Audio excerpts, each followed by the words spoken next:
एक बार की बात है, रामपुर नाम के गांव में रमेश नाम का एक व्यक्ति रहता था। रमेश बहुत मेहनती आदमी था, परंतु उसकी किस्मत कभी उसका साथ नहीं देती थी। पहले रमेश खेती का काम करता था। उसे लगा था कि खेती से जो फसल होगी, उसे बेचकर उसकी गरीबी खत्म हो जाएगी। परंतु सूखा पड़ने के कारण उसकी पूरी फसल खराब हो गई। अब जब सूखे के कारण उसकी फसल खराब हो चुकी थी, तो उसने जंगल से लकड़ियां काटकर लकड़ियां बेचनी शुरू की थीं।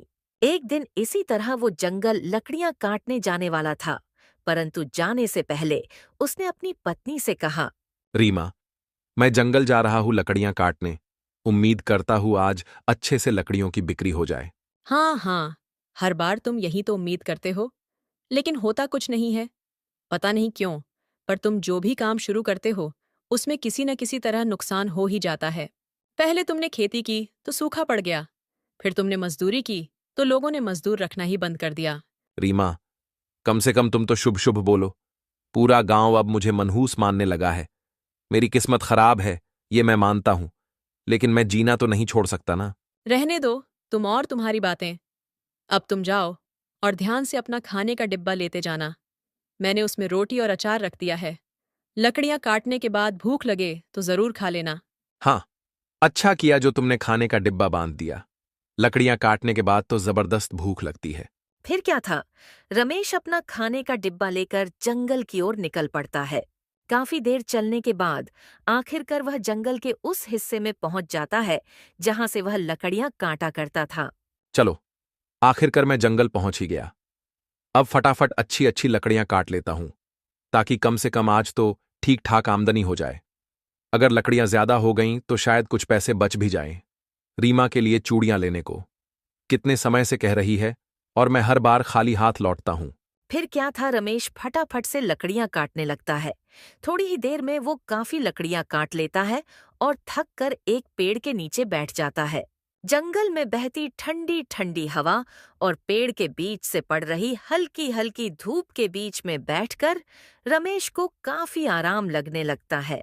वाह, कितना अच्छा दिन है आज। लगता है इन लकड़ियों को बेचकर मुझे फायदा भी होगा, और शायद कुछ पैसे बच भी जाएंगे। अभी रमेश बैठे बैठे अपने आप से बातचीत कर ही रहा था कि तभी उसके पेट से आवाज आने लगती है। लगता है अब पेट भी कुछ खाने को मांग रहा है। चलो थोड़ी पेट पूजा कर ली जाए। रमेश अपना खाने का डिब्बा खोलकर अपनी रोटियां खाने लगता है कि तभी झाड़ियों से एक बहुत ही सुंदर और छोटा सा हाथी का बच्चा वहां पहुंच जाता है। अरे, मैं तो डर ही गया था, पर तुम तो प्यारे से और छोटे से हाथी के बच्चे हो। हाथी का बच्चा रमेश के पास खाने का सामान देख कर आया था, तो रमेश भी बिना कुछ सोचे एक रोटी हाथी के बच्चे को दे देता है। तुम तो बहुत प्यारे हो मेरे दोस्त, और तुम बहुत भूखे भी लग रहे हो। ये लो, ये रोटी खाओ। मैं तो जानता हूं कि इस बेस्वाद रोटी में तुम्हें इतना आनंद नहीं मिलेगा, परंतु अभी के लिए मेरे पास इसके अलावा कुछ नहीं है। फिर क्या था, रमेश और वो छोटा हाथी अपने अपने हिस्से की रोटी खाने लगते हैं। खाना खाने के बाद रमेश अपनी लकड़ियों का गट्ठर उठाता है और गांव के बाजार की तरफ चल पड़ता है। परंतु रमेश के साथ साथ वो छोटा हाथी भी उसके पीछे पीछे चल पड़ता है। जब रमेश उसे अपने पीछे आता देखता है, तो उससे कहता है, अरे ओ छोटे मियाँ, तुम मेरे पीछे क्यों आ रहे हो? जंगल में तुम्हारा परिवार होगा ना, वहां वापस जाओ, वरना तुम्हारी माँ तुम्हें ढूंढते ढूंढते परेशान हो जाएगी। लेकिन हाथी का बच्चा वहीं खड़ा रहकर मासूम आंखों से रमेश को देखने लगा, जैसे कहना चाहता हो कि उसका कोई अपना नहीं है। ओह, तो तुम अकेले हो क्या? तुम्हें किसी ने जंगल में छोड़ दिया है क्या? रमेश का दिल पसीज गया। वह जानता था कि अकेलेपन का दर्द क्या होता है। उसने इशारे से हाथी के बच्चे को अपने पास बुलाया। चलो ठीक है मेरे दोस्त, अगर यहां तुम्हारा कोई नहीं है तो तुम मेरे साथ चलो। फिर क्या था, रमेश लकड़ियों का गट्ठर सिर पर रखकर बाजार की तरफ चल पड़ा और वह छोटा हाथी भी उसके पीछे पीछे चल पड़ा। बाजार पहुंचकर रमेश अपनी लकड़ियों का गट्ठर उतारकर लोगों को आवाज लगाने लगता है। अरे ओ भाई, सूखी सूखी लकड़ियां हैं, लो खरीद लो। सस्ती लकड़ियां चूल्हे के लिए बढ़िया काम आएंगी। वैसे तो रमेश के पास से जल्दी कोई भी लकड़ियां लेने नहीं आता था, परंतु आज रमेश के पास बैठे इतने छोटे और प्यारे हाथी के बच्चे को देखने के बहाने बहुत सारे लोग इकट्ठा हो जाते हैं। अरे वाह, इतना प्यारा हाथी का बच्चा तो मैंने आज तक नहीं देखा। क्यों रमेश भाई, तुम कब से हाथी पालने लगे? ग्राहक से हाथी की प्रशंसा सुनकर रमेश खुश हो जाता है और हंसते हुए उसे कहता है। अरे ये मेरा नया साथी है, आज ही मुझे जंगल में मिला। बताओ तुम्हें कितनी लकड़ियां दूं? हाँ रमेश भाई, लाओ 1 किलो लकड़ियां दे दो। वैसे तो रमेश के पास जल्दी बड़े भी लकड़ियां लेने नहीं आते थे, परंतु आज बाजार में घूमते बच्चों ने उनके माता पिता को रमेश के यहाँ लाकर खड़ा कर दिया था। इसी तरह केवल हाथी के बच्चे को देखने के लिए आए लोगों ने रमेश के पास से उसकी सारी लकड़ियां खरीद ली थी और आज बहुत दिनों के बाद रमेश ने इतनी सारी लकड़ियां बेची थीं और उसे बहुत मुनाफा हुआ था। ये देखकर रमेश बहुत हैरान था। दोस्त, लगता है तुम मेरे लिए बहुत भाग्यशाली हो। देखो ना, आज मेरी सारी लकड़ियां बिक गईं और आज मेरी बहुत कमाई हुई है। फिर रमेश मुनाफे के पैसों से रीमा के लिए चूड़ियां और अपने नए साथी के लिए खाने के लिए बहुत सारे केले लेकर अपने घर की ओर चल पड़ता है। अरे आ गए तुम। कैसा रहा दिन? आज कुछ लकड़ियां बिकी या नहीं? हाँ भाग्यवान, हाँ भाग्यवान, आज तुम विश्वास नहीं करोगी। मुझे तो आज दबा के फायदा हुआ है। ये लो बचे हुए पैसे और वो रही तुम्हारी चूड़ियां। पर रीमा की नजर चूड़ियों के बगल में रखे केले के ढेर पर जाती है। वो सब तो ठीक है, पर तुम इतने सारे केले क्यों खरीद लाए हो? कहीं तुम्हारा मन अब केले की दुकान खोलने का तो नहीं कर रहा है? नहीं रीमा, ये तो मैं मेरे नए साथी के लिए लाया हूँ। रमेश से नए साथी के बारे में सुन रीमा चौंक जाती है। क्या कहा? नया साथी? वो कौन है? अरे इतना चौंको मत भाग्यवान, चलो तुम्हें मेरे नए साथी से मिलवाता हूँ। रीमा रमेश के साथ जब घर के बाहर वाले कमरे में जाती है तो वो वहां बैठे हाथी के बच्चे को देखकर चौंक जाती है। अरे, ये हाथी के बच्चे को कहाँ से ले आए तुम? अरे रीमा, यही तो है मेरा नया साथी। ये मुझे आज जंगल में मिला था। देखो ना कितना प्यारा है।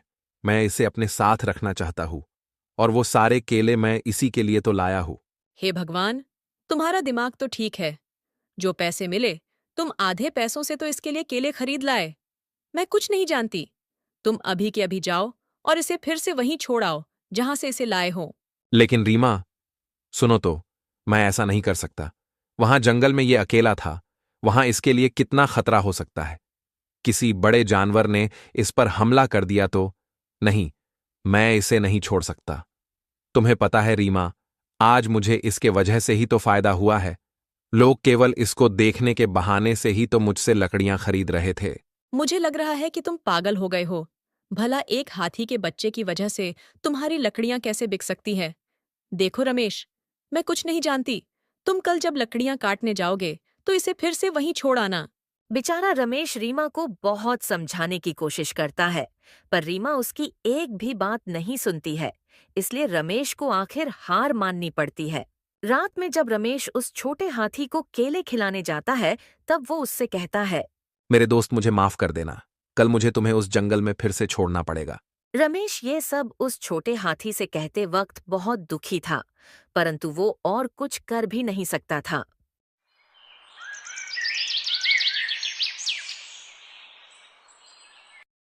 अगली सुबह जब रमेश लकड़ियां काटने जंगल जाता है तो वो उस छोटे हाथी को भी अपने साथ ले जाता है और फिर वो उसे वहीं छोड़ देता है। मुझे माफ कर देना मेरे दोस्त, लेकिन तुम बिल्कुल चिंता मत करना। मैं तुमसे मिलने यहां रोज आऊंगा और अपने साथ तुम्हारे लिए कुछ न कुछ खाने के लिए भी लाऊंगा। पर तुम मुझे यही मिलना, ठीक है ना? ये कहकर रमेश उसको वहीं छोड़ देता है और अपनी लकड़ियों का गट्ठर उठाकर बाजार की ओर चल देता है। लेकिन आज बाजार में रमेश के यहाँ लोग तो आए, पर उसकी एक लकड़ी भी नहीं बिकी। पहले से रमेश उस छोटे हाथी को लेकर चिंतित था और उस पर से उसकी लकड़ियां भी नहीं बिकी थीं। इसलिए वो और ज्यादा परेशान हो जाता है। ये क्या, आज तो एक भी लकड़ी नहीं बिकी। अब मैं क्या करूं? मेरी सारी मेहनत बेकार हो गई। यही सब सोचते सोचते अपनी लकड़ियों का गट्ठर उठाकर वो अपने घर लौट आता है। तभी वहां रीमा आ जाती है और रमेश को इतना उदास देखकर और लकड़ी का गट्ठर देखकर वो रमेश से कहती है। क्या हुआ? लगता है आज तुम्हारी लकड़ियां नहीं बिकी है। यानी वो बस एक दिन की चांदनी थी और फिर से वहीं फूटी किस्मत। लगता है अब तुम्हें फिर से कोई नया काम देखना पड़ेगा। अच्छा हुआ जो तुम उस हाथी के बच्चे को छोड़ आए जंगल में। यहाँ हमारे खाने के लिए ढंग से खाना नहीं है, उस पर से तुम उसको अलग पालने की सोच रहे थे। परंतु रीमा, मुझे लगता है कि कल जो फायदा हुआ था वो केवल और केवल उसी की वजह से हुआ था। देखो ना, आज वो मेरे साथ नहीं था तो लोग आए और बिना मेरी तरफ देखे ही वहां से चले गए। ऐसा कुछ भी नहीं है। तुम कल फिर से कोशिश करना, देखना, कल कुछ लकड़ियां तो जरूर बिक जाएंगी। रीमा की ऐसी बातें सुनकर रमेश समझ जाता है कि वो अभी भी उस हाथी के बच्चे को घर लाने नहीं देने वाली है। मगर रात भर में रमेश को अपने साथी की बड़ी चिंता सताने लगती है और इस कारण उसे हल्की सी भी नींद नहीं आती। वो लेटे लेटे सोचने लगता है। अब तो सुबह भी होने वाली है और मुझे बिल्कुल भी नींद नहीं आई। बड़ी चिंता सता रही है मेरे साथी की। कहीं जंगल में किसी जानवर ने उस पर हमला ना कर दिया हो। नहीं, चाहे रीमा अब कितना भी गुस्सा क्यों ना करे, कल मैं उसे अपने साथ लेकर ही आऊंगा। यही करना ठीक रहेगा।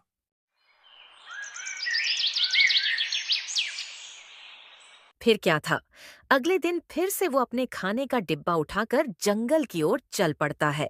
रमेश जैसे ही जंगल में उस जगह पहुंचा तो उसने देखा कि वो छोटा हाथी अभी भी उसी जगह पर उसका इंतजार कर रहा होता है। रमेश को देखकर वो फौरन से उसके पास भागकर आ जाता है। मेरे प्यारे दोस्त, चिंता मत करो, आज मैं तुम्हें वापस ले चलूंगा और अब तुम्हें मैं यहां अकेले नहीं रहने दूंगा। कल तुम यहां अकेले रहकर बहुत डर गए होगे ना। रमेश प्यार से उस छोटे हाथी के पास बैठकर बातें करने लगता है और फिर लकड़ियां काटकर बाजार चला जाता है। हैरानी की बात तो ये थी कि आज फिर से लोगों ने रमेश की दुकान से लकड़ियां खरीदने के लिए गर्दी कर रखी थीं। देखते देखते कुछ ही देर में रमेश की सारी लकड़ियां बिक गईं। देखा दोस्त, मुझे पता था सब लोग केवल तुम्हें देखने के बहाने मुझसे लकड़ियां खरीद रहे हैं, परंतु रीमा ये बात मानने को तैयार ही नहीं है। पर देखना, अब उसे भी यकीन हो जाएगा कि तुम मेरे लिए बहुत भाग्यशाली हो। आज भी मुझे तुम्हारे वजह से बहुत फायदा हुआ है। अब तो मैं तुम्हारे लिए भर भर के केले ले चलूंगा और अब से तुम हमेशा मेरे साथ मेरे यहां रहोगे मेरे दोस्त। सारी लकड़ियां बेचने के बाद रमेश छोटे हाथी को लेकर अपने घर की ओर चल पड़ता है। आज वो हाथी को सीधा रीमा के सामने ले जाता है। ये क्या, तुम आज फिर इस हाथी के बच्चे को अपने साथ ले आए? रीमा सुनो तो, देखो ना, आज मैं फिर से इसे अपने साथ बाजार ले गया तो मुझे कितना फायदा हुआ। तुम मानती क्यों नहीं? ये हमारे लिए बहुत भाग्यशाली है। और अगर अब तुमने इसे घर से भगाने को कहा ना, तो मैं भी इसके साथ जंगल चला जाऊंगा। अब मैं इसे अकेले जंगल में नहीं छोड़ सकता। रमेश की ऐसी बातें सुनकर रीमा उसे कुछ नहीं कहती है और गुस्से में वहां से चली जाती है। फिर क्या था, अगले दिन से रमेश हमेशा अपने साथी के साथ में रहने लगता है। वो उसके साथ लकड़ियां काटने जाता, फिर उन्हें बाजार में बेचने जाता। अब तो रमेश का लकड़ियां बेचने का काम भी बहुत अच्छे से चलने लगता है और समय के साथ वो छोटा हाथी रमेश का पक्का साथी बन जाता है। प्यारे साथी, जब से तुम मेरे जीवन में आए हो सब कुछ अच्छा चलने लगा है। अब तो रीमा भी ये मानने लगी थी कि रमेश अपने साथी के बिना नहीं रह सकता था और उसके रहने से सच में उन्हें बहुत फायदा होने लगता है। सच कह रहे हो तुम। अब तो मुझे भी लगने लगा है कि ये छोटा हाथी हमारे लिए बहुत भाग्यशाली है और अब मुझे भी इसके साथ खेलना बहुत अच्छा लगने लगा है। देखते देखते ऐसे ही कुछ दिन बीत जाते हैं। फिर अचानक एक दिन जब रमेश अपने साथी के साथ आंगन में खेल रहा होता है, तभी राजमहल से 2 सिपाही आते हैं और एक जाल उस छोटे हाथी पर फेंक देते हैं। यह देखकर रमेश चौंक जाता है। अरे अरे, कौन हो आप लोग और आपने मेरे हाथी पर यह जाल क्यों डाला है?